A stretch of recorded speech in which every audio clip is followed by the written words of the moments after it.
नमस्कार, आप देख रहे हैं ईश्वर ध्यान। कितने आश्चर्य की बात है, जो भगवान को पानी पी पी कर गालियां देते थे, पैदा होते ही वैर द्वेष रखते थे, हर वक्त हरि निंदा करते थे, उनको भी भगवान श्री हरि ने अपने अंदर समा लिया और उनको परम धाम प्राप्त किया। ये कैसी माया है प्रभु की? ये प्रश्न किया महात्मा धर्म युधिष्ठिर ने देव ऋषि श्री नारद जी से। जब राजसूय यज्ञ में शिशुपाल ने भगवान श्री कृष्ण को 100 गालियां दी, उसके बाद श्री कृष्ण जी ने अपने सुदर्शन चक्र से उसका शीश काट दिया। तब शिशुपाल भगवान श्री कृष्ण में समा गए। साथियों, आज फिर हाजिर है एक और श्रीमद् भागवत पुराण से एक कथा लेकर। तो आपसे अनुरोध है कि आप इस भगवत कथा को पूरी देखना, स्किप मत करना। और अगर आप हमारे चैनल पर नए हैं तो कृपा करके आप हमारे चैनल को सब्सक्राइब जरूर कर लें, ताकि हमारी सभी वीडियो आपको मिलती रहे। इंद्रप्रस्थ का राज्य मिल जाने के पश्चात जब पांडवों ने राजसूय यज्ञ का आयोजन किया, तो उस यज्ञ में देश विदेश से राजे महाराजे पधारे हुए थे। स्वयं भगवान श्री कृष्ण भी वहाँ पर उपस्थित थे।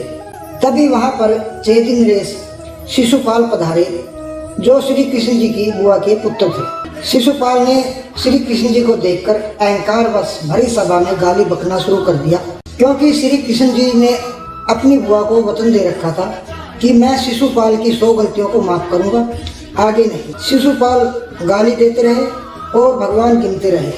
100 गाली पूरी होने के बाद भगवान श्री कृष्ण ने अपने सुदर्शन चक्र से उसका सिर काटकर उसका वध कर दिया। उसका वध होते ही शिशुपाल की आत्मा भगवान श्री कृष्ण में समा गई। यह देखकर युधिष्ठिर व अन्य सभी आश्चर्यचकित रह गए।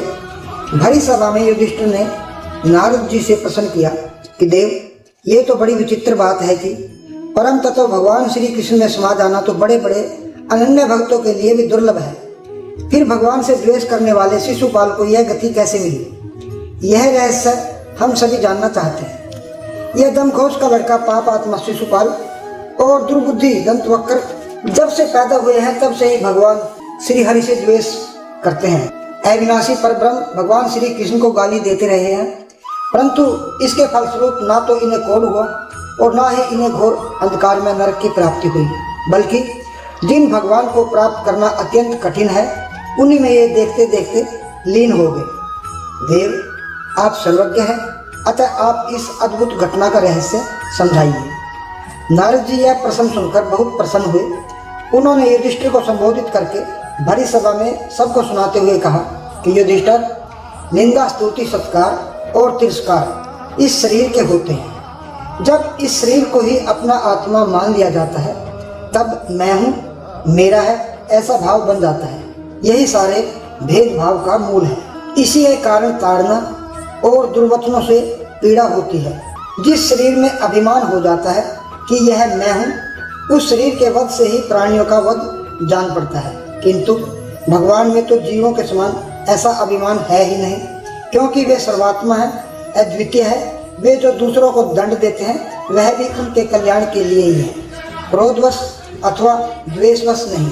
तब भगवान के संबंध में हिंसा की कल्पना कैसे की जा सकती है? इसलिए चाहे सुदृढ़ वैर भाव से अथवा वैरहीन भक्ति भाव से, स्नेह से या कामना से, कैसे भी हो, भगवान में अपना मन पूर्ण रूप से लगा देना चाहिए। भगवान की दृष्टि में इन भावों में कोई भेदभाव नहीं है। इनसे वैर करने वाले इनका चिंतन करते हैं, पाप रहित होकर इन्हीं को ही प्राप्त होते हैं। एक नहीं अनेकों मनुष्य काम से, द्वेष से, भय से और स्नेह से अपने मन को भगवान में लगाकर एवं सारे पाप धोकर भगवान को प्राप्त हुए हैं। जैसे भक्त भक्ति से, कंस ने भय से, शिशुपाल दंतवक्त्र आदि राजाओं ने द्वेष से, यदुवंशियों ने परिवार के संबंध से, तुम लोगों ने स्नेह से और हम लोगों ने भक्ति से भगवान में मन लगाया है। चाहे जैसा भी हो, अपना मन भगवान श्री कृष्ण में तन्मय कर देना चाहिए। फिर महाराज, तुम्हारे ये मौसेरे भाई शिशुपाल और दंतवक्त्र दोनों ही भगवान विष्णु के मुख्य द्वारपाल थे। ब्राह्मणों के साथ से इन्हें अपने पद से च्युत होना पड़ा था। महाराज, एक बार ब्रह्मा के मानस पुत्र सनकादि ऋषि तीनों लोकों में स्वच्छंद विचरण करते हुए वैकुंठ जा पहुंचे। उन्हें साधारण बालक समझकर उन्हें भीतर जाने से रोक दिया। तब उन्होंने क्रोधित होकर शाप दे दिया। उनके शाप देते ही वे वैकुंठ लोक से गिरने लगे। तब उन ब्राह्मणों ने दया करके कहा कि तुम 3 जन्मों तक शाप भोगकर फिर वापस वैकुंठ लोक में आ जाना। इस प्रकार पहले जन्म में वो अदिति के पुत्र हुए। उनमें बड़े का नाम हिरण्यकशिपु था और उनसे छोटे का नाम हिरण्याक्ष था। भगवान श्री हरि विष्णु ने नरसिंह जी का अवतार लेकर हिरण्यकशिपु और पृथ्वी का उद्धार करने के समय हिरण्याक्ष का वध किया। इसके बाद दूसरे जन्म में श्री विश्रवा द्वारा एकसी के गर्भ से राक्षस के रूप में पैदा हुए। उनका नाम रावण और कुंभकर्ण था। उस समय भी भगवान श्री हरि विष्णु ने राम के रूप में आकर उनको दूसरे जन्म के शाप से मुक्ति दिलवाई।